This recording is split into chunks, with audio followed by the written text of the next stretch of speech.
Hello everyone and welcome to my YouTube channel.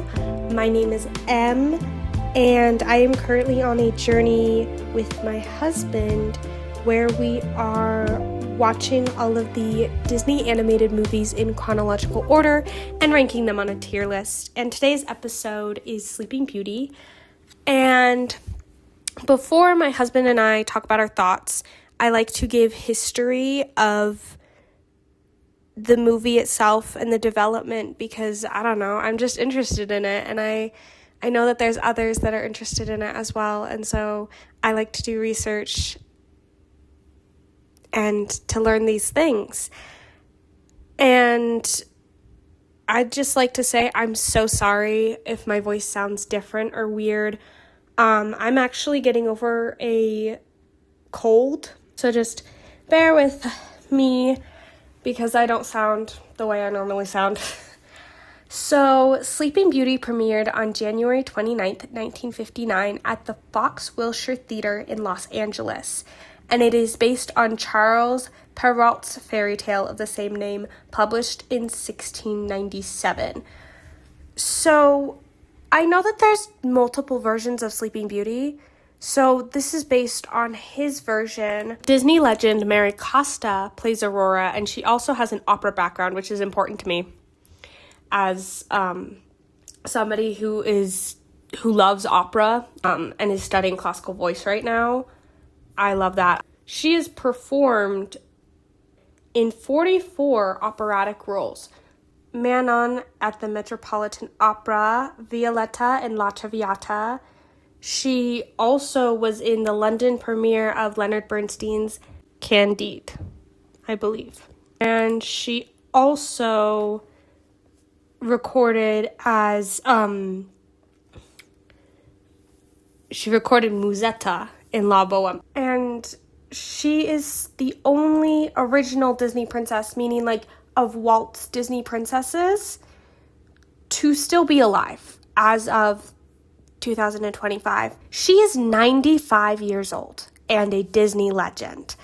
And Bill Shirley plays Prince Philip, and he actually dubbed the character Freddie Insford Hill in My Fair Lady. Eleanor Audley plays Maleficent, and she voiced Lady Tremaine in Cinderella. Verna Felton plays Flora, and she voiced the fairy godmother in Cinderella, Queen of Hearts in Alice in Wonderland, and Aunt Sarah and Lady and the Tramp. Barbara Luddy plays Merryweather, and she also voiced Lady in Lady and the Tramp. Bill Thompson plays King Hubert, and he did a lot with Disney. White Rabbit, Mr. Smee, and Jock.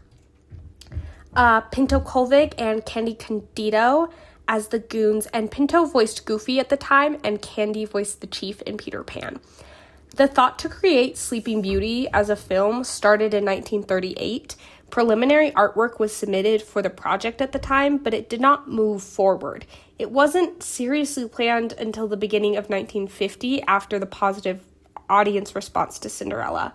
So Walt envisioned Sleeping Beauty to be the pinnacle of the decades of achievement and learning by the studio when it comes to animation, and was willing to use all of the resources to achieve that goal. He wanted it to be different from Snow White or Cinderella, so he consistently reminded his staff that this film had to be unique compared to the other fairy tale films.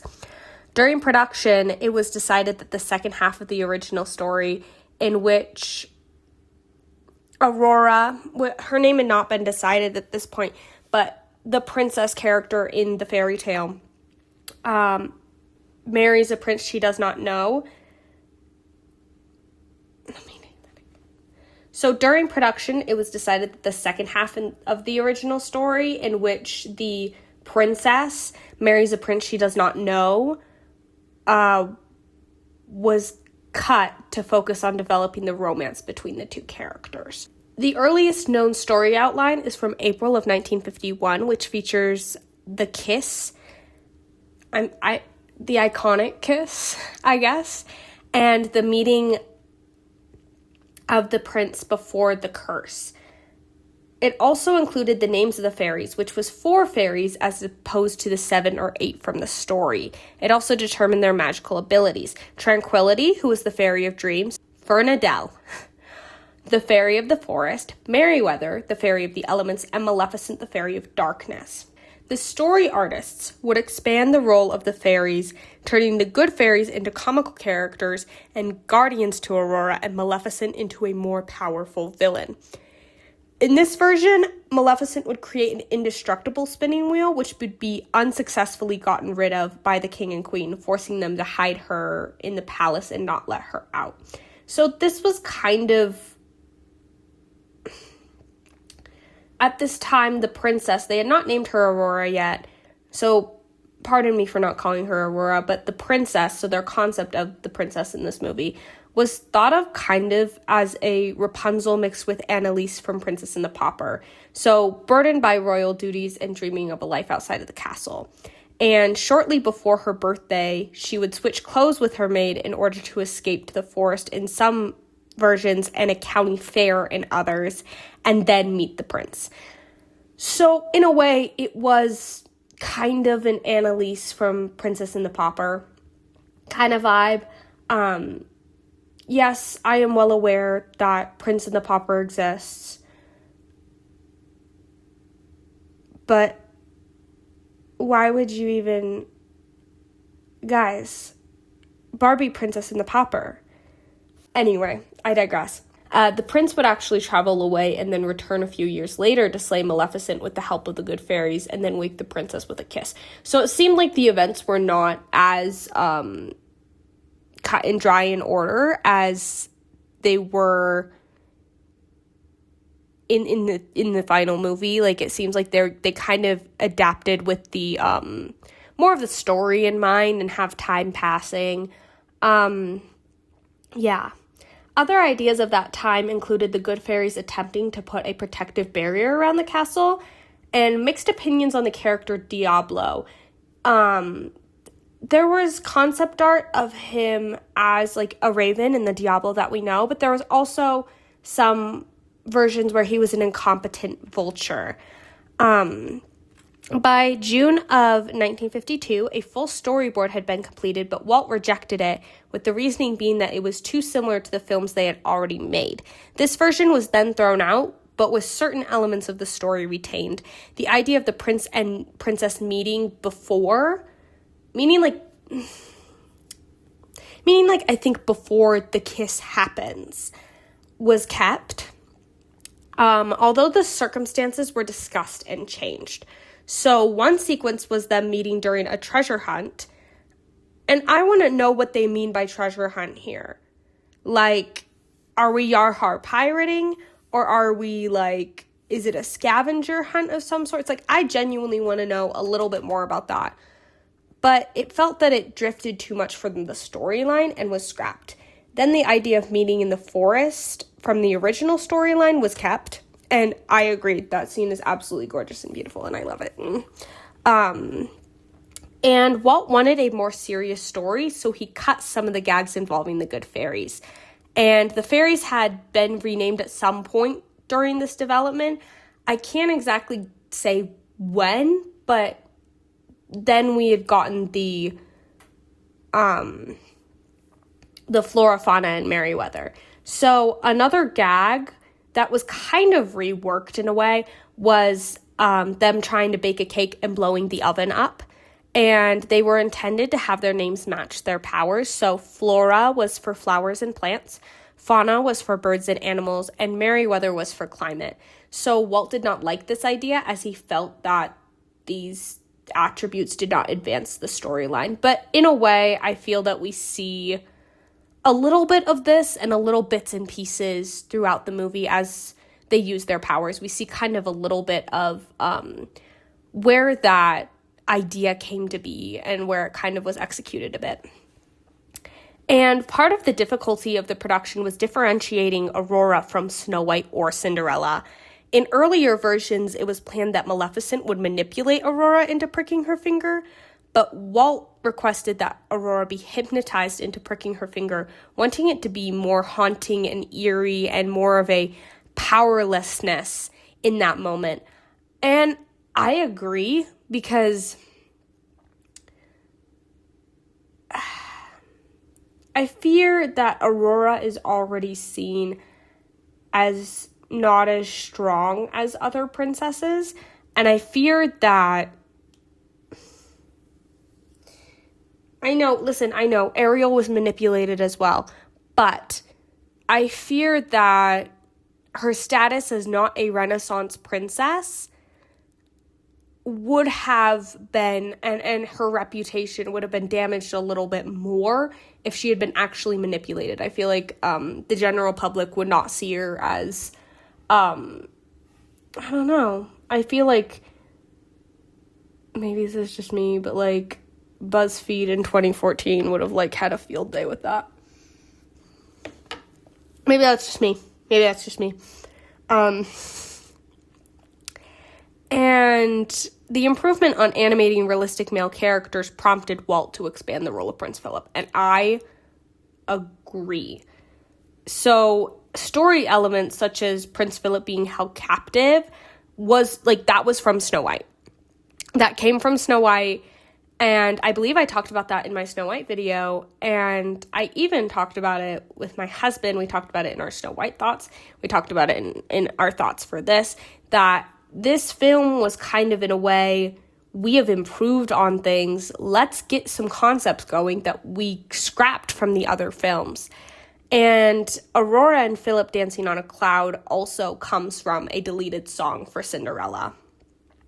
And the escape from Maleficent's castle as well. I assume that was probably part of Snow White. And Walt spent 3 years searching for the voice of Aurora and was about to shelve the project until Mary Costa was cast. After hearing her sing at a dinner party, she was invited to audition by the composer at the time, Walter Schumann. Walt Disney personally called her shortly after her audition to tell her she got the part. Before she auditioned, 40 singers had been considered, and 15 of them had auditioned.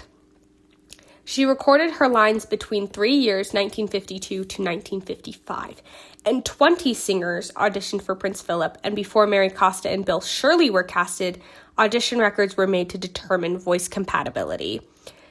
Walt personally suggested Eleanor Audley for Maleficent, but she had tuberculosis at the time, which is crazy. Y'all, can we talk about how, I know tuberculosis kind of still exists, but like, tuberculosis being name dropped in the 50s. This is the 50s. It's kind of crazy to me. Like, I think when I think of tuberculosis, I think of like, I don't know, like the turn of the century tuberculosis and like, I don't know. I know it still continued after like the mid-century and like some people still have tuberculosis today, but it's kind of wild to hear tuberculosis in the 50s, but whatever. So Eleanor Audley had tuberculosis, and she was unsure if she could, because she wasn't sure if she would recover from tuberculosis, which is such a wild thing also. Like, not being sure if you're gonna recover from tuberculosis is also wild. Thank goodness for modern medicine, is all I have to say. And so she was unsure whether or not she would recover.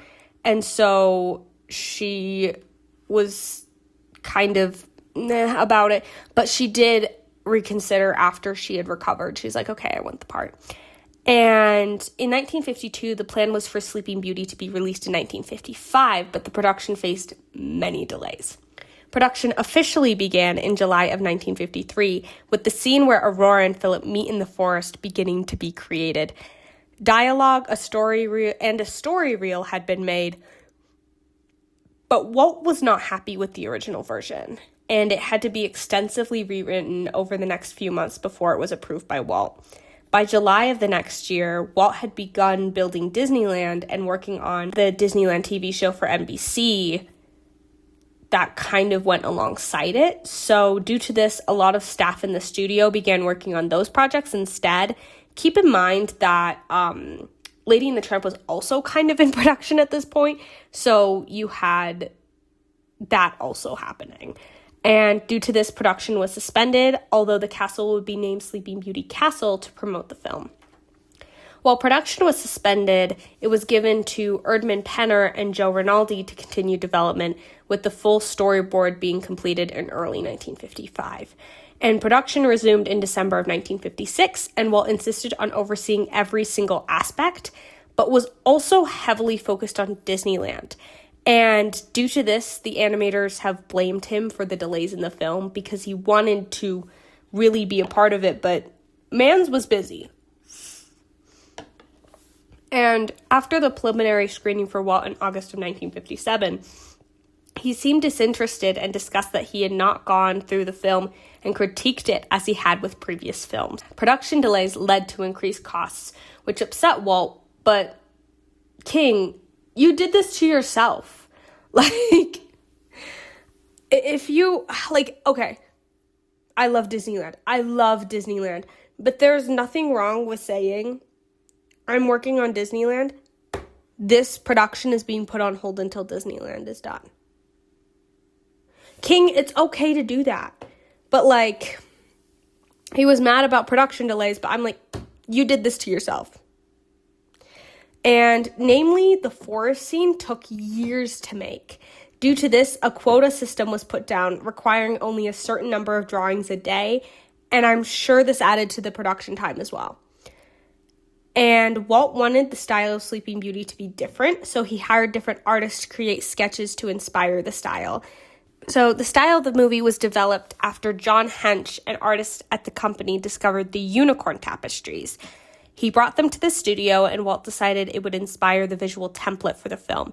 Background artist Ivan Earle was made the artistic director and color stylist as he understood the style that Walt wanted. Sleeping Beauty was the first film of the Disney studio where the background paintings defined the art, the entire art direction for the film. I know that it's been inspired and I know that especially Mary Blair, she was a background artist, but she would do concept work, and then that concept work would inspire the entire thing for the film. But Earle's style was influenced by pre-Renaissance Northern European art, Gothic and Persian art, medieval tapestries, and Japanese prints. His main inspiration was the Illuminated Book of Hours by Herman and John Limbourg and Treize Riches du Duc de Berry. That actually wasn't as bad as I thought it would be. I will put it in captions, but and that's specifically where the yellow and green Maleficent flames and the pink and blue dress of Aurora came from. And he also used modernist influences. About 300 visual development paintings, hundreds of thumbnail scene sketches, and dozens of key background paints, some even being 15 feet long, were created by Ivan Earle during this production. And although the art style of Earle was very beautiful, the layout artists and animators struggled at times and became frustrated with the new style, especially with how stylized it could be at times. They also worried that the modern aesthetic would not correspond with the fairy tale story at all. Animators struggled to make the characters stand out against the detailed background paintings, and that the design and color of said background paintings clashed with the animation. At one point, some went to Walt, who then argued back that they had done the same with other inspirational work for other films, namely like Mary Blair and stuff like that. However, I would argue Mary Blair, although she had a modernist style, I feel like her style still felt very fairy tale. And her style very influenced Alice in Wonderland, but Alice in Wonderland is not necessarily a fairy tale. Like, although it is like a children's story, it's not necessarily what I'd call a fairy tale. And Sleeping Beauty was the first animated film in Super Technirama 70, which means that 35mm film was expanded and projected onto a slightly curved screen. That's what I could find. I'm so sorry when I say these things and they're a little bit techie, and I'm like, I don't truly understand what this means. I'm not a very techie person. I don't really truly understand what this means. If somebody in the comments wants to explain it better, I would really severely appreciate it. And this decision created difficulties as it forced the layout artists and animators to work on large sheets of paper and create twice as much art to fit the frame. And this film was the last to be inked by hand, as they switched to Xerox after this, although Xerox was partially used in one scene in this film. And Walt felt that there was too much focus on the film's design rather than the story, so in 1958, when Ivan Earle left, The background paintings were often softened with an airbrush. As with all Disney animated films, live-action reference footage was filmed. Helene Stanley, who was the reference for Cinderella, was also the reference for Aurora, as well as the Good Fairies. And the Briar Rose costume was actually created by Alice Davis, wife of animator and Imagineer Mark Davis. And she would go on to create costumes for several iconic Disneyland rides. So at this point, her and Mark Davis were not married. I don't know if they met through the studio, if they had met before. That's for me to research at a different time. But she would create the costumes for Small World. She'd create the costumes for, I believe, Haunted Mansion. And I know she did it for Pirates as well. Maybe she did it for Country Bear Jamboree. But this was her first job at the Disney studio. And the model for Prince Philip was Ed Kemmer, and the model for young Philip being Cubby O'Brien, who was a Mouseketeer on like the Mickey Mouse Club show. And Maleficent was modeled by her voice actress Eleanor Audley and dancer Jane Fowler, who was also the model for Queen Leah. And Hans Conried, who provided the voice and reference for Captain Hook, provided the reference for King Stephen. He actually auditioned for Sleeping Beauty as King Stephen. However, he did not get the part. I think that you can see his facial influence in King Stephen, though. And Tom Oreb would work closely with Ivan Earl to make sure that the designs for the characters matched his style. And the animators complained that his designs were too rigid to animate. This created a stiffness to the animation, which didn't lend itself well to the rest of the artistry of the film. Aurora's design was much more refined than other Disney heroines at the time, requiring more precision and detail. This caused in-betweeners to only do 6 or 7 drawings per day rather than the usual 24 required for each second of film. So in-betweeners, so you'd have animators who would animate the big things, and then in-betweeners would animate like little tiny moments. So like if somebody's hand is sweeping across, animators would normally animate the big moments, and then the in-betweeners would normally animate the little tiny split-second details needed. And Maleficent originally had red trim instead of purple to symbolize flames, but it was changed as it was considered too strong. Animating her was a challenge, as she was most often speaking alone and monologuing. This was then resolved when Diablo was added. And the head movements in her dragon form are based on a rattlesnake. And the Good Fairies originally had geometric designs based on a square, a triangle, and a circle. But this was considered too difficult to animate and was abandoned.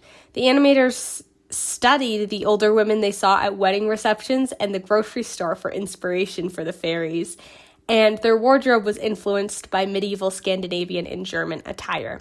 So the use of Pyotr Tchaikovsky's 1899 ballet was discussed early on, but was decided that it was too difficult to adapt into a film score. In 1952, Jack Lawrence and Sammy Fain, who had worked on Alice in Wonderland and Peter Pan, would write the music, with Walter Schumann composing the score. Several songs were written, but only one song, Once Upon a Dream, would end up in the final film. After Ivan Earl became the artistic director, it was decided that the Broadway-style writing of the music would be abandoned as it clashed with the art style. And this allowed the idea of using Tchaikovsky's score to return. So composer Walter Schumann tried to adapt the music, but eventually left the project to be replaced by George Bruns. And this was actually his first time composing for a film, and continued to work with Disney after this film. I believe he did everything up to Robin Hood. So say hello to our resident score composer for Disney now, because Oliver Wallace is gone, so now we have George Bruns. I hope I'm pronouncing that correctly. And Bruns actually studied the Tchaikovsky score for 3 years in order to create the film score. And Scumps is the only song not adapted from the score, but emulates the style of the ballet, as Bruns could not find a part of the score to match the scene. And Sleeping Beauty's score was the first true stereo soundtrack. And the budget was $6 million at the time, which is about $66.8 million when adjusted for inflation, and was the most expensive Disney film at the time, over twice as expensive as Alice in Wonderland, Peter Pan, and Lady and the Tramp. It only made $59 million when adjusted for inflation, meaning it was a box office failure. And this caused Walt to develop massive disinterest in animation and caused massive layoffs in the animation department. Sleeping Beauty has a lifetime gross of nearly $681 million, making it the 35th highest grossing film in the box office when adjusted for inflation and throughout all of the lifetime releases. And this is crazy because I talked about this in my last video, and Disney and Michael Eisner cannot keep doing this. I don't know if there was a miscommunication somewhere or something happened, but in May of 1989, Mary Costa sued Disney for breach of contract since she was not paid the royalties for the 1986 home video release of Sleeping Beauty. If you've seen my Lady and the Tramp video, you'd know that the same thing happened to Peggy Lee when they released the VHS of Lady and the Tramp. And according to Mary Costa, Disney was not allowed to produce any other versions without her permission, just like the same thing that Peggy Lee said. And unlike Peggy Lee, Mary Costa actually settled out of court with an undisclosed sum being received. And Sleeping Beauty had mixed reviews upon release. The art direction, voice acting, and musical score was praised, but the plot and characters were criticized. They claimed that they did not have the same heart that Snow White did, or that the characters were too similar to Snow White, or that the characters were underdeveloped.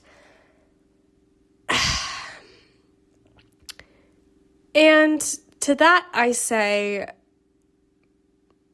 I don't know. I've had a lot of thoughts. I personally am a very big Sleeping Beauty defender as my favorite Disney movie. It has had my heart. I do not know how. I have not checked if that DVD still runs. I would not be surprised if that DVD doesn't run anymore. I watched it that much as a kid. And don't get me wrong, I also love Snow White. But to me, it just feels like saying it's like Snow White tells me that you just see a fairy tale where a princess... but boil it down. Sleeping Beauty and Snow White have all these elements, but what are you going to say? So, it's a princess... Let's summarize Snow White. One sentence. It is a princess who is poisoned by an apple and then put under a sleeping curse.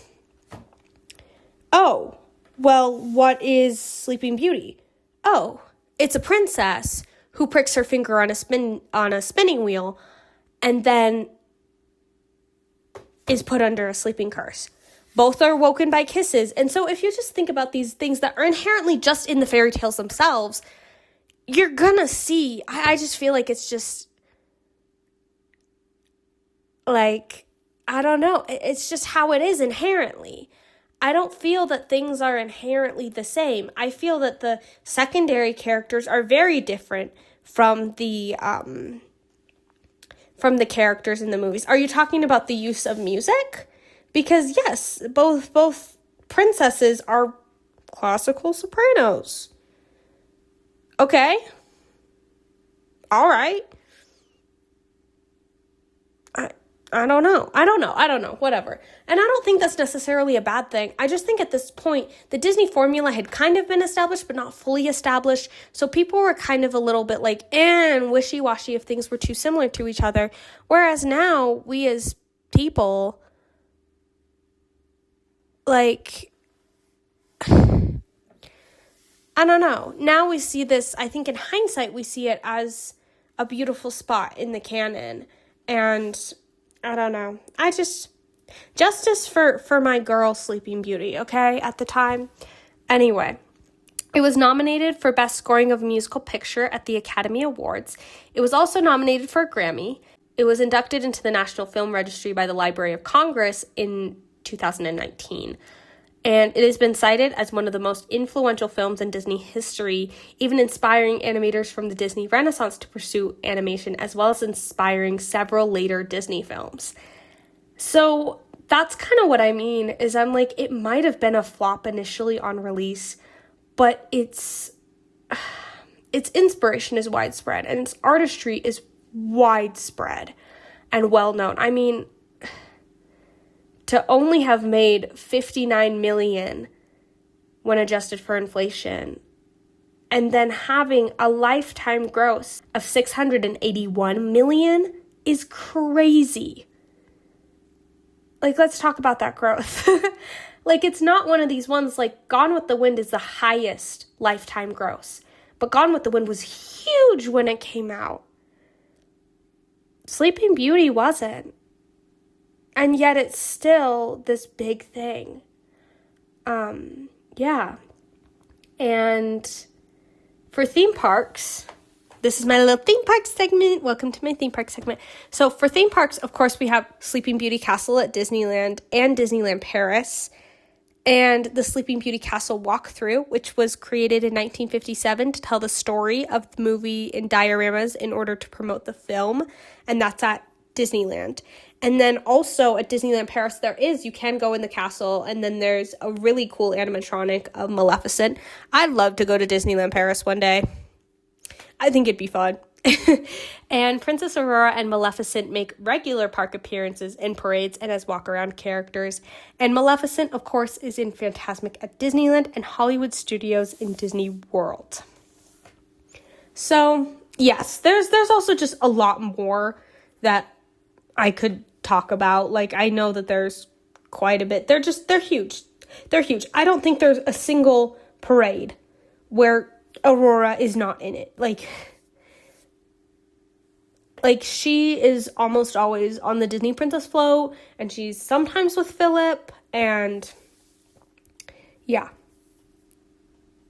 And Princess Aurora is featured in Disney Princess Enchanted Tales, Follow Your Dreams, which was released in 2007. We will cover this. And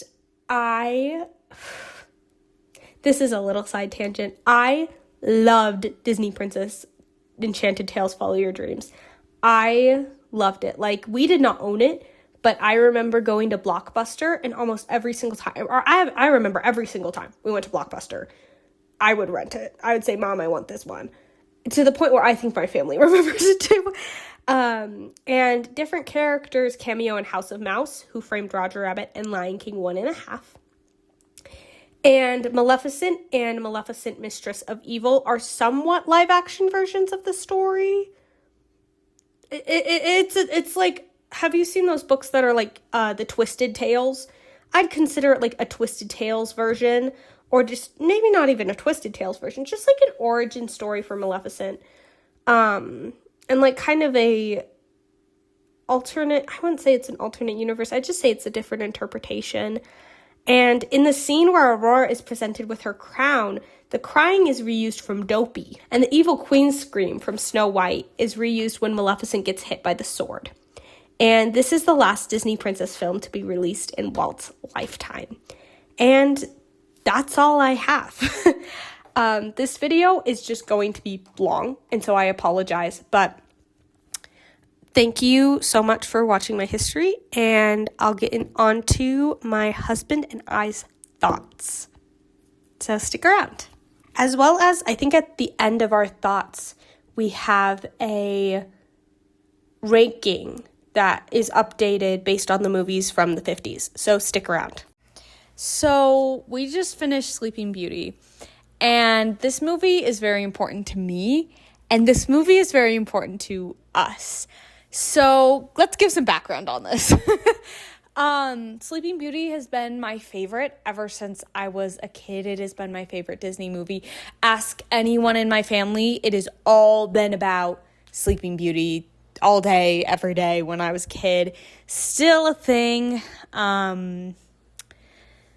Yeah, I don't know, just everything about it. And Aurora has been my favorite character and favorite Disney princess since forever. I mean, I've had a few other Disney girlies enter my kind of top list, but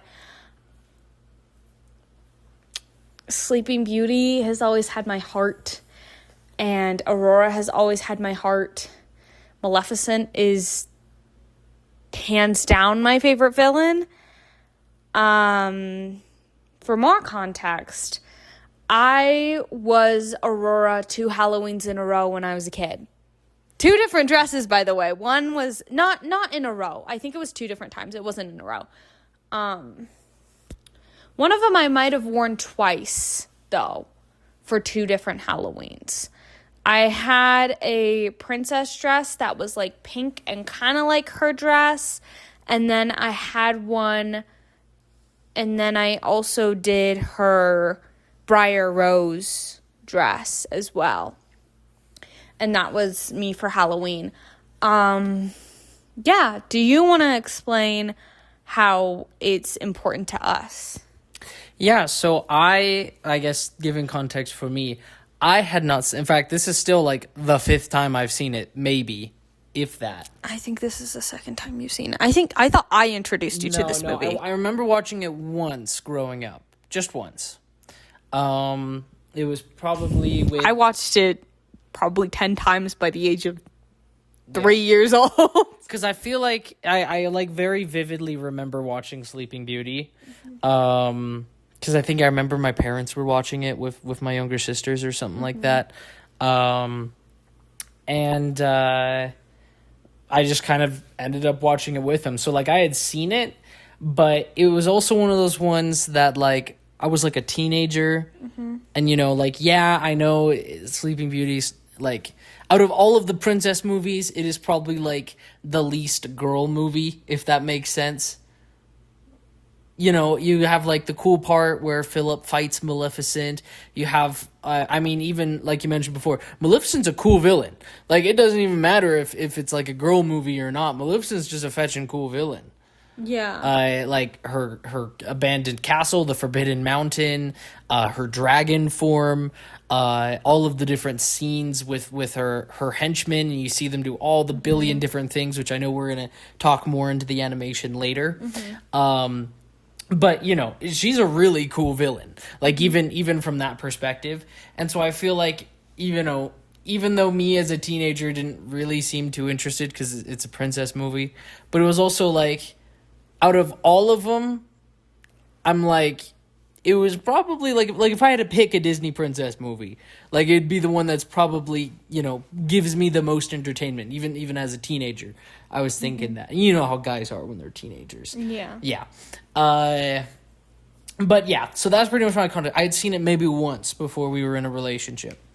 And during some point, I want to say, like, fairly early in our relationship, but, like, not that early. I think this was the first Disney movie. No, because we watched Elemental together. But I think this is the first Disney proper that I showed you. Because I was like, this is my favorite Disney movie.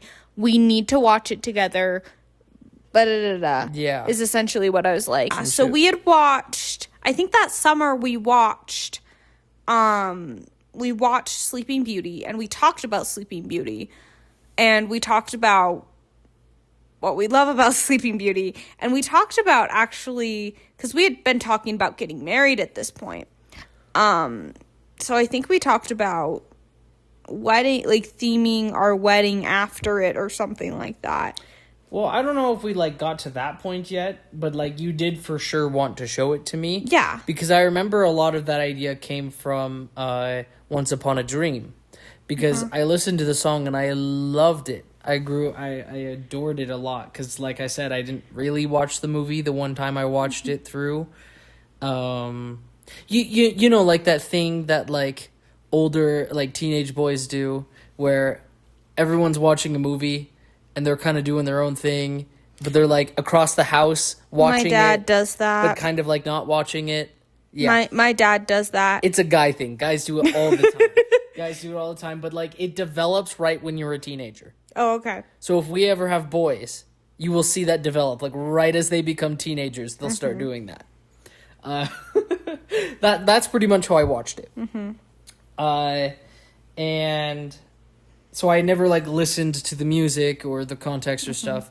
I just thought it was like, like I said, if I had to pick a Disney princess like movie, it would probably be the one I would pick. Not like Aladdin or anything. Aladdin's got I've never seen Aladdin.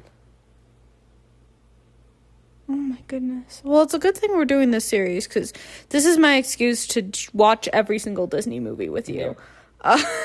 Yes. So of the ones I have seen, and I haven't even seen really that many, because like I said, I never saw Snow White till we watched it.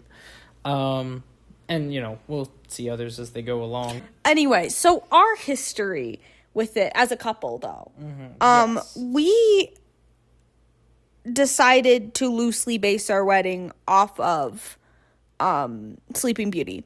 So we had Very, very loose. very loosely. So it was very fairy tale, forest, woodland, pink, blue, purple kind of vibes.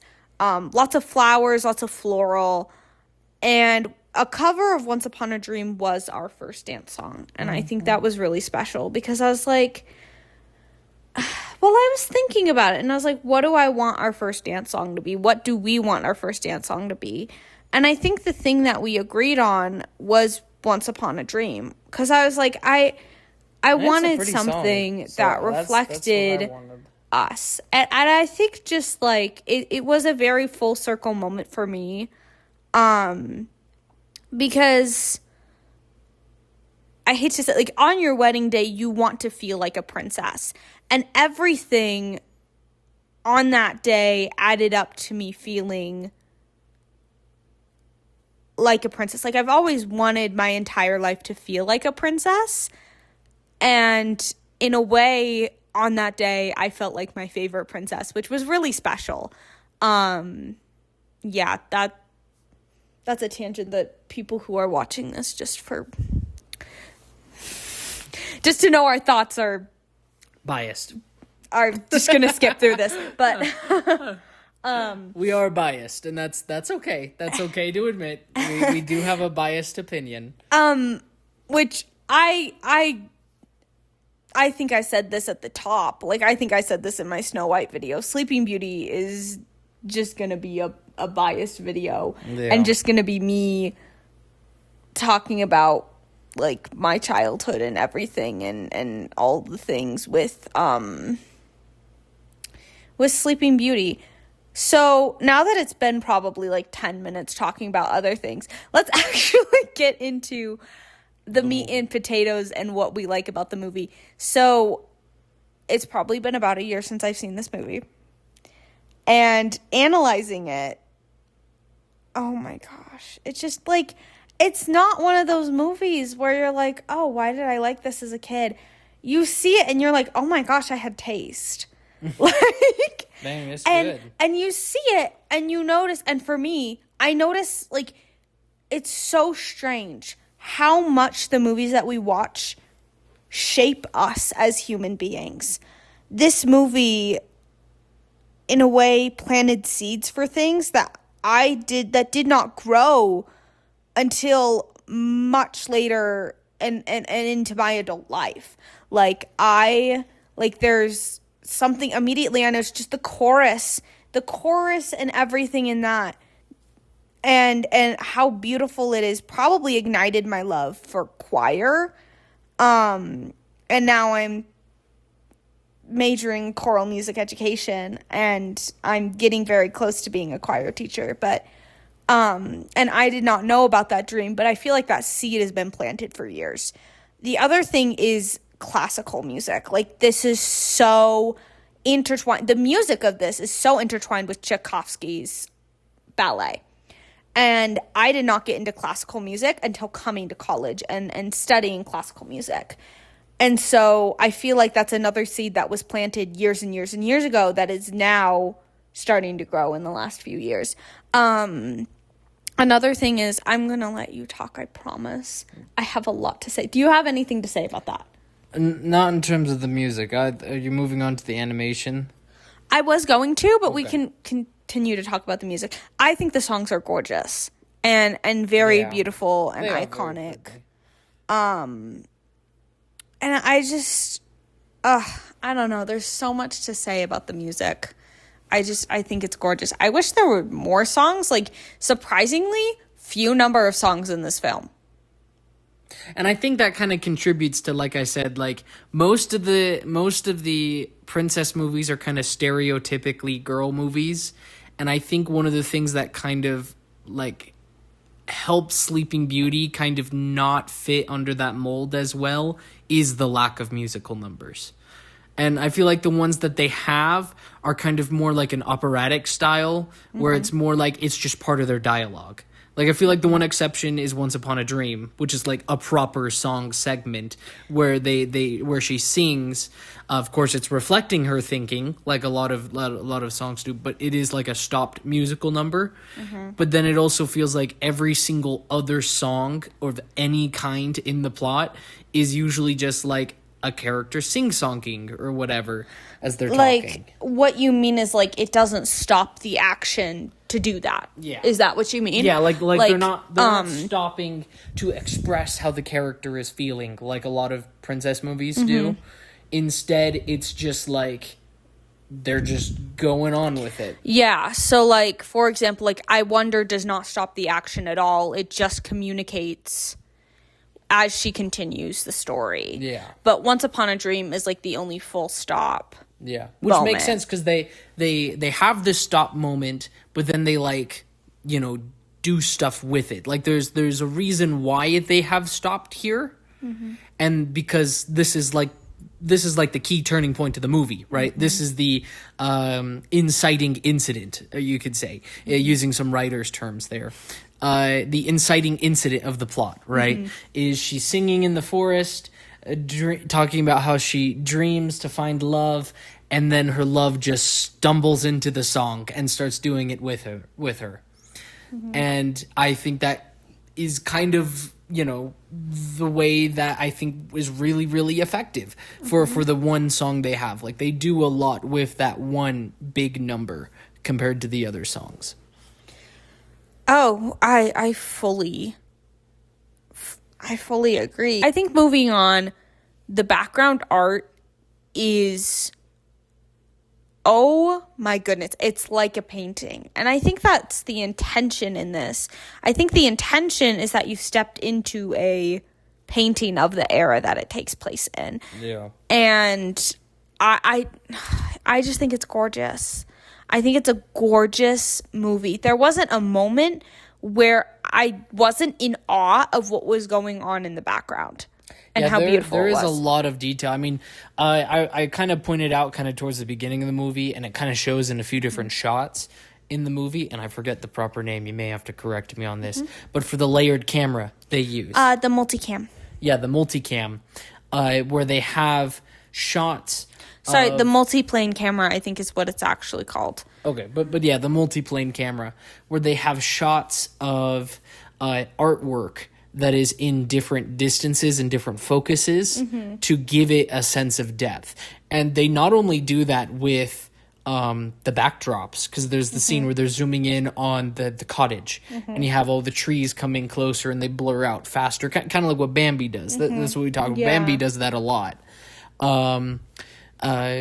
But also at the same time, they also do that with some of the animated shots, especially in the very beginning. Yes. And that is really, really cool because not many ever do that. Just like animation pieces in general have it where there are multiple layers of, at least to the detail of Sleeping Beauty does. I obviously know some of them have multiple layers of animation, but like, because traditionally at that time, a lot of cartoons and movies and stuff would have a acting scene where all of the things that are moving are happening, and the background scene where it's static and it's a painting basically that they're moving on. Well, Sleeping Beauty, especially in the opening shots where you have all the knights and all of the peasantry coming to the castle in celebration of the newborn child, they have multiple different, you know, layers of a knight walking basically right up in front of the camera, or a few peasants in the far distant background that are, you know, in a completely different focus, so you can tell it's a different layer that they're animating on that. Yeah, and I think that's really cool. The other thing that we wanted to talk about is the effects. There are so many special effects in this movie that just make it so cool. Like genuinely, like the fairy stuff and all of the Maleficent stuff. There's so many shots in this movie that are just so cool and so iconic and just We compared it a lot to like Fantasia. Like that's kind of and Fantasia was literally designed, from what I understand, to be like the experimental one of we're experimenting with our animation. We're going to try all these cool new ideas that we just want to test for a one-off thing and just have fun, you know? While Sleeping Beauty, on the other hand, is like, okay, we've now developed all of these techniques from our production of Fantasia and other, of course. Obviously, Fantasia was like 10 years ago from this. over. Yes, over. It was almost 20 years ago at this point. But yeah, exceedingly long time ago from this point. But they've obviously still been honing their craft since then. And so it kind of feels like it was almost like, hey, special effects team, go wild again, you know, experiment, have fun, etc. And you can see that in most of the Maleficent shots. You can see it in the scene where all of the henchmen are dancing around the big pyre, right? And you can see all the effects and stuff they're going there, or as you said, the fairy glitter that they do, and other shots like that. Yeah. Another thing, adding to that, we talked about during this film, like how the blending of Tchaikovsky and using the Tchaikovsky score and having it match with the film is very also Fantasia-esque. So they also pick up techniques that they learned from Fantasia with that as well. Something else that we talked about, well, this movie is just gorgeous. Just overall gorgeous in so many different ways. But another thing that we talked about is that this is kind of the formula that Disney will use for their fairy tale movies to come, with the big old climax with the villain and the prince with the villain. Because let's think about it. The next one that we see here is Little Mermaid. That's what I was going to say. That's the next one that immediately came to my mind is the standoff of Prince Eric and Ursula. And then this is well, you know the characters of Aladdin, right? Yeah, like I know the characters. And then we'll get kind of the same thing that happens with a standoff between Aladdin and Jafar. And then, well, let's think, big climax, Beauty and the Beast, it's Beast and Gaston. And then... But that one's kind of interesting because it's kind of almost like an inverse. And we can maybe talk about that then, because Gaston, at least from what I remember of Beauty and the Beast, kind of feels almost like a warped perception of what the princes are. He's this big, burly, strong, independent man who's looking for a girl to take care of and have fall in love with him at first sight. And he believes that is Belle. And the Beast is very much the inverse of that. He's drawn and depicted very much like Maleficent is, in a castle, living alone, secluded, you know, this horrible monster that kidnaps the princess. Quote unquote princess, because obviously Belle isn't a princess, but you know, and so and we can maybe talk about that more when we do Beauty and the Beast. But you can kind of see like an inverse of where like Gaston is the actual villain of this story, even though he exhibits a lot of the similar traits. Not all of them, of course. He's not that good of a guy, but a lot of the similar personality traits that some of the princes have. Okay, I am a Prince Philip defender. You want to know why? Because he creates the Disney Prince mold. Because I hate to say it, and this might just be me.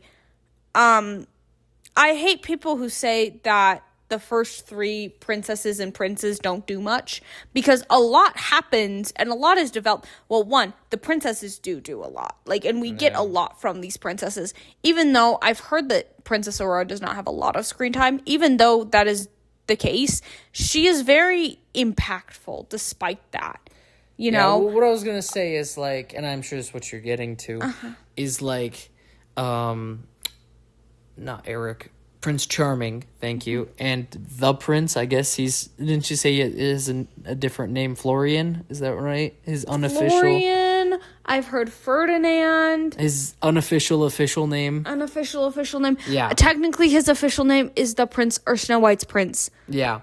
But, like, both Unless of them, you're watching Once Upon a Time and then he's Prince Charming. I don't know why. Don't ask me why. Don't think too hard into it. But, like, those two princes really contribute a lot less to the story than Philip does, right? Like, Philip literally slays a dragon for his princess. While, like, the prince, in Snow White's case, kind of just shows up at the end and solves the story. Well, I would argue he has more screen time and has more lines than probably the two combined. Yeah, exactly. Like, I don't know. Like, yes, they both sing a duet with the princess, you know, in their respective film. But yeah. And that's the other thing is... It was like, in the case of Snow White, you know, the dwarves do all the hard work. He just kind of shows up at the end and saves her from slumber. We were talking about this when we were watching the climax of this movie. We were talking about how, well, it was in the conversation about how, like, you know, the full Disney princess mold with the prince doing the climax, whatever. Yeah. Which Cinderella's climax is completely different. Yeah, like, so we can't the even... prince isn't even involved. Yeah, he literally just shows up at the end to marry her, and that's it. Like, he doesn't even, like, solve her problem. Like, we can't even discuss the climax of Cinderella because it has nothing to do with the prince. But we can discuss the climax of Snow White, and guess what? Who defeats the evil queen? It's the dwarfs. Mm-hmm. It's the dwarfs. So this one really does create the mold of, and I will just say, Prince Philip, one of the ultimate Disney princes. All I have to say. And something that just came to mind because we talked about this in my Cinderella video. We do not know how long they talked after their song. I'm going to say that about this one too. We do not know how long they talked and hung out and... After the song, she's basically leaving after the song. She's saying, "Oh, I gotta go." And he's like, wait, come back. When will I see you? And she's like, "The evening, bye." But then again, we still don't know. Because while, yes, it seems instantaneous. Maybe I'm reaching here. It could be. But also, at the same time, I'm still going to go back and I'm going to be a defender of we don't know when they got married. Because it ends the movie... and they're not married. That's true. And yes, it is an arranged marriage, and yes, love, blah, blah, blah, blah, blah, and at that time and whatever. But clearly there is the foundation there to grow love. Yeah. And that's the thing that I always have to say is, like, if the foundation is there, it doesn't matter how long you've been together. I mean, I don't know. What I would say is, like, of the time, right? Not when Disney was making these, but like the actual stories of that time, the arranged marriage was always kind of seen as like, if you don't love them, sorry, you know, too late, you know? So I think that idea of like love at first sight kind of comes from that, of being married in such a short time. Comes from that idea of like, well, you can't really say no, and the marriage is tomorrow, so like, you know, and so because of that, you know, that kind of inherits into the stories of like normalizing the idea of, oh, it's okay to be married in a short time if it's an arranged marriage or something, is kind of like accept the lot you have in life, kind of almost is what I could see being the hidden moral, the implicit moral of those stories. So I could kind of see that going on there. But I understand that's not much today. Today we do a lot more than that. Humans today are a lot more picky about mates than they were back then. So...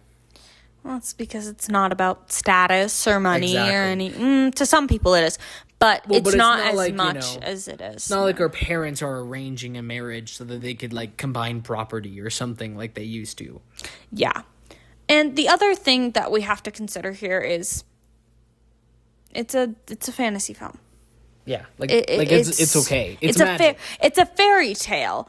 And so in some ways, I feel like part of the fairy tale is suspending your disbelief and just wanting to believe that is true. And I do think it's true. But also, can I just be honest? Out of all of them, I think they have the healthiest relationship because he fought for her.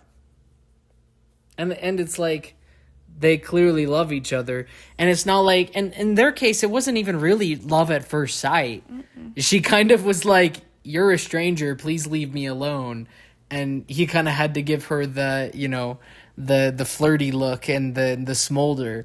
And then she was kind of like, oh, okay. And then they became a thing. So like, I mean, you know, it's not love at first sight, but I understand people objecting that it's the next adjacent thing. Love in 20 minutes. Yeah, and yeah, I don't know. Maleficent as a villain, iconic. True. All I have to say. Iconic. The dragon, iconic. There's a reason why it's such a symbol for Disney. I think I had referenced this during Snow White, but it feels like Maleficent is kind of like the evil queen tried again. Oh yeah, we did talk about that, and I'll see if they reuse this because we talked about a deleted scene in my Snow White video where the prince is locked in the dungeon, and so we talked about how it felt like Sleeping Beauty was their chance to fully go, do I use this term, balls to the walls? Sure. I was going to say, to like really to go for what they were intending with the evil queen. And go for what they were intending with the fairy tale originally, minus the limitations that they had of it being the first animated feature ever. Yeah. Ever like attempted. Like that's pretty cool. So now that they've worked for over 20 years, so like at this point, you know, they've worked, like they know the technique, they know the writing technique, they know the animation technique, like they have it down by now.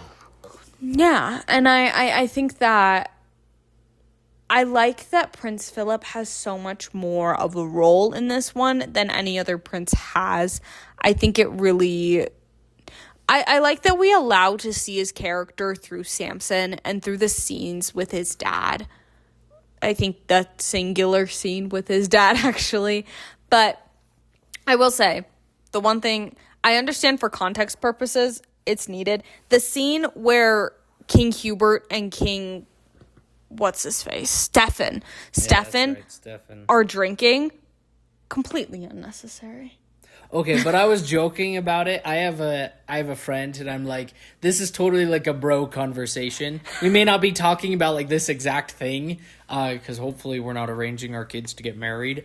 But like, you know, this like whole like, oh, ha, ha, ha, ha, we're laughing about the thing we're talking about that's coming up. And then, like, wait a minute. And then we have, like, a little, like, minor tuffle, a standoff or whatever. And then we just go back to laughing because of how absurd it is. Like, it's a guy's thing. It's a guy thing. Guys do it, okay? I'm sure women do it. But, like, all guy relationships have a guy like that. Watch people in the comments be like, I don't have that. I don't know what you're talking about. You're outing yourself. You're lonely and you live in a basement. Touch grass. You can't just say these things on the internet. Yeah, but that's like the only part where I'm like, this is a little slow. Other than that, I think it's great. But even then, that scene's not very long. So I don't think it lingers long, and the pacing just is, I love this movie. I cannot stress how much I love this movie and all the ways I love this movie. It's gorgeous and everything is beautiful and it's iconic. Oh, I know what I'm going to talk about next. The dress. The dress. I am going to stir some feathers with this. I like her pink dress better. And I'm going to hold your hand when I say this. I like her pink dress better. And we even had a whole thing in the while we were watching the movie, and we said, I think you said something about the blue dress, and how she was in the blue dress more. She's in the blue dress more, but I think the reason why they don't use it in the promotional material is because they give Cinderella the blue dress, which is funny because her dress is not actually blue. So this is like an issue that Disney painted themselves into a corner and realized they made an issue on accident and had to, like, you know, do like a goofy ladder upon a step ladder upon a something else just so he can reach to get something. Like, it feels like Disney had to try to do something like that in order to, like, get themselves out of a situation that they've already put themselves in. Yep. When I was a kid, this is actually a really weird side tangent, but it works with what we're talking about. I do not know if my parents still have it. I know that they have purged a lot of things since I moved out. But I used to have a backpack with a bunch of Disney princesses on it. And keep in mind, this is before the current, like, Disney princess branding. So Disney princess was a brand. But, like, not before it was, like, Disney princess brand. Everybody has their color. Everybody has their signature dress. Blah, blah, blah, blah, blah, blah. So I don't remember what Jasmine's wearing. She might be wearing her secondary dress. I can't remember. But I also remember Cinderella is in a blue dress, but it's like a white blue dress, you know? Like, it's a very light blue white dress-ish. And then I believe that Aurora is in her blue dress. She might be in her pink dress. But I know for sure that Cinderella is in like a light blue, like white dress, practically. And all I have to say, I talked about this in my Cinderella video. Why am I talking about Cinderella's dress in my Aurora video? It's relevant. Anyway. Love Aurora. Love her in her pink dress. S-tier movie. Oh, yes. S-tier movie. 100% S-tier. We might move other ones up to S-tier. Like, I would be fine. I don't know what the ranking is right now, so you'll have to show me that and we could talk. I feel like we could move Cinderella up to S-tier. What's your problem with Cinderella? I don't know. I feel like Cinderella gets held up by the mice. If the mice plot didn't really exist, I feel like Cinderella would be held back a little. Oh, that's a good thing to say. Now that you've mentioned side characters, the side characters in this movie are better. Also true. Than, like, any other. It gives... Okay, no. It emulates the dwarfs in the way that the side characters, like the fairies, don't hinder the story at all. Like, I feel like the mice kind of, you know. But, like, the fairies, I don't feel hinder it at all. And like, it's kind of like in the way that we've talked about the dwarfs in my Cinderella video. My opinion, at least, about it is I think I kind of hold them all equal. The dwarves, the mice, and the fairies. But what's different is the story surrounding them, right? In the case of Snow White doesn't really progress too much as a character. That was one of the complaints I think we talked about there. And, like, the dwarves kind of have to push the plot forward because of that, right? They're the ones who have to stop the evil queen. And in the case of the mice, right, the mice are kind of used as a double-sided thing of the comedy relief, right, is one end with it, all the scenes of Lucifer. But then the other side of it is also that they are the big thing that keeps the plot going at the end. They get the key for Cinderella to be able to leave and try on the glass slipper. In both of those contexts, the side character, side characters, both have a huge importance to the plot, but some of the plot doesn't really get as affected as much as the fairies do in Sleeping Beauty. Because, like, without the fairies, the plot would have just ended after, like, the first 3 minutes of the movie, right? And then the fairies carry on in their importance by taking care of Aurora, and they even carry on into the climax like the dwarves do, and the mice, but more akin to the dwarves, where the dwarves have a very, very active role in stopping the villain, unlike the mice.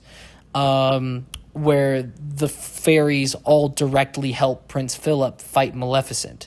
And without the fairies, again, Philip would be long dead. You know, he would not be able to survive that encounter.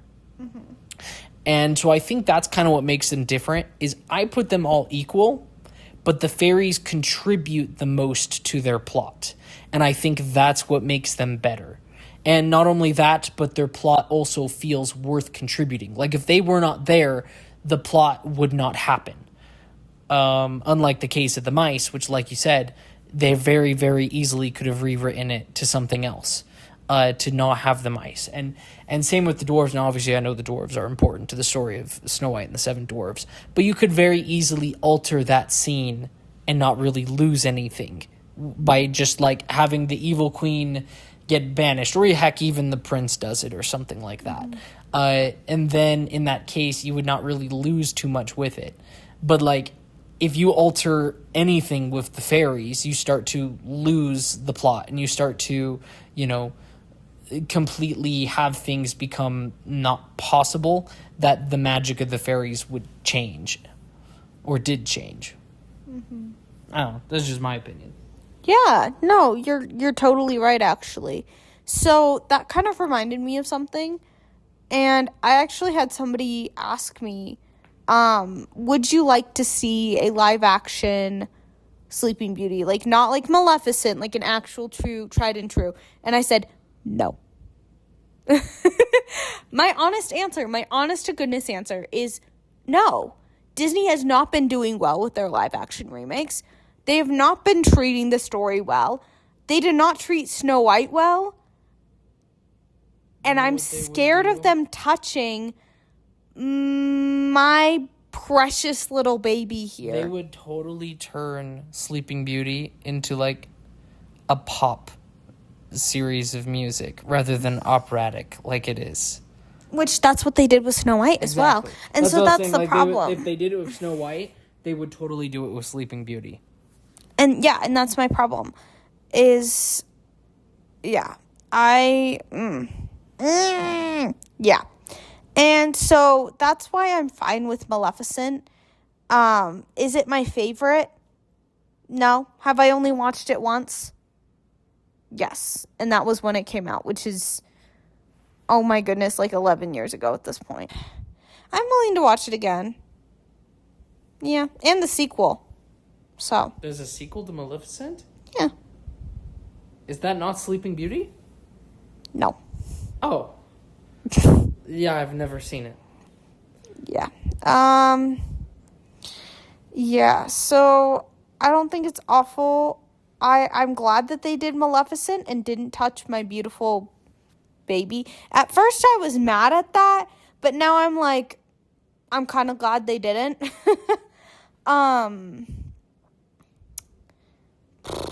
Is there anything else to mention about Sleeping Beauty? Don't worry, y'all. I am watching the Enchanted Stories that has the Sleeping Beauty segment in it. So stay tuned for that. The Sleeping Beauty fans keep winning. There's only one instead of like some franchises. Some Disney franchises have like 3 movies and a TV show. They couldn't do that for my girl. Y'all, Aurora's like really underrated because I don't know a lot of people who are like, oh yeah, Aurora's my favorite princess. And that's the funny thing, because I'm like, this is a banger movie. Like, more people should be obsessed with Aurora, and yet they aren't. Yeah, not really as much.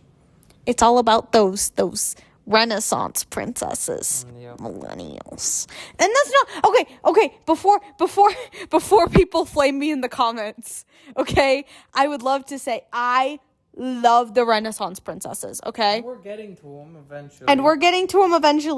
And I do love the Disney Renaissance. This is like no hate, because I did also watch those a lot. Like I watched Little Mermaid a lot. I watched Aladdin a lot. I watched Beauty and the Beast a lot. Actually, I watched a lot. Like I watched Pocahontas a bit, not as much. I watched Mulan quite a bit as well. Yeah.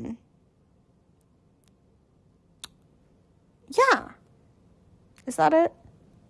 On the Renaissance princess? Oh, well, I mean, I guess this isn't a Renaissance princess. It's a heroine, but Tarzan I watched a lot as well. But, Is Mulan part of that? Was she kind of like post-Renaissance? Because I know she's kind of a princess, but kind of not. she's at the end of the Renaissance. Well, technically, she's part of the Disney princess brand. Okay. Yeah, because I was like, I know she's part of the brand, but like, she's not technically a princess. She doesn't really marry royalty.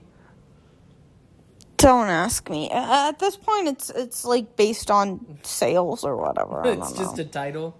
It's marketability at this point. Anastasia's more of a princess than Mulan. Justice for my Anastasia. Justice for Anastasia, guys. I love Anastasia.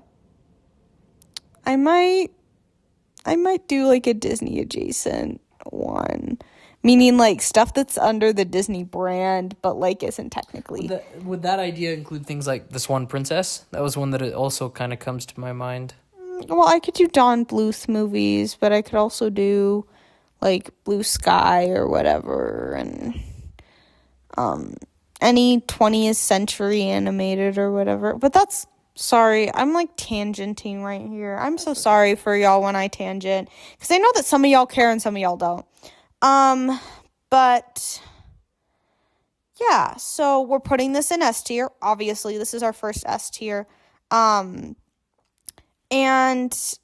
I'm actually going to put, since this is the end of the 50s decade, I'm going to put our updated rankings right here.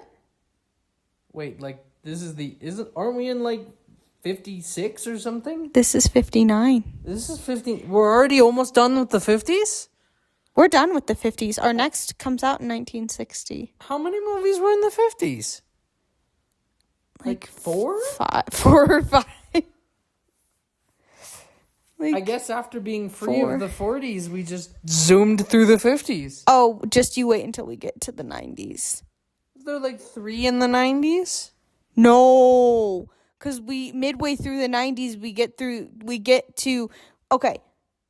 to the Renaissance and the direct-to-DVD sequels. So we're going to have to give a ranking in the middle of the 90s. Because, ay caramba, it's going to get awful. I remember you telling me. All of the Lion King's 2s and the Little Mermaid 2s and Cinderella 2 and all of the other 2s and 3s and 1.5s. It's going to be a fun journey. Anyway, our tangents aside, because we love this movie and we love talking all things about this, and I think we tangent the most when we're the most passionate about things. But tangent aside, we are really loving this.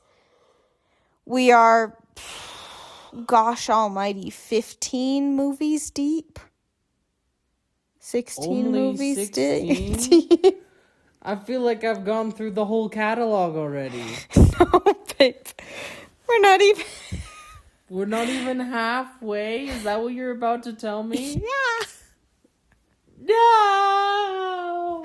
We haven't even made it to like the 50 years of Disney mark. Animation yet. Oh, we don't hit 3D animation for a while.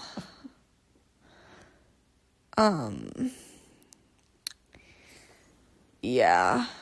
It's a long way. It's a long road.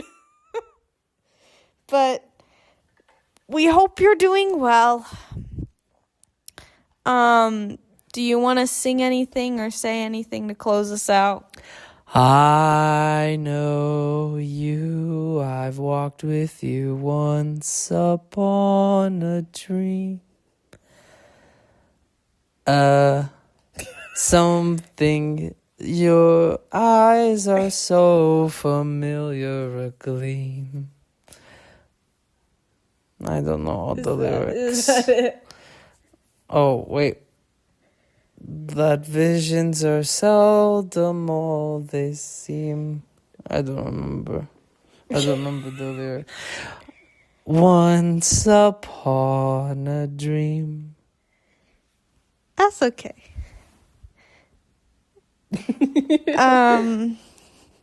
We hope you're doing well. Thank you so much for watching. Thank you so much for liking, commenting, and subscribing.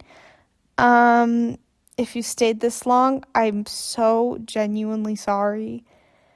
Because no, I say I'm so genuinely sorry because I feel so bad you've had to deal with our tangents.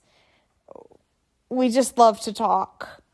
But thank you so much for staying. Thank you so much for watching. Thank you so much if you've been here for a while.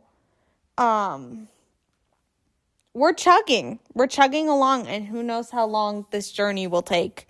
So yeah, thank you. If this is your first time seeing us, thank you for watching. If this is your whatever time seeing us and you're a long time subscriber or you're a short time subscriber, we enjoy seeing you, and thank you so much for watching. Bye.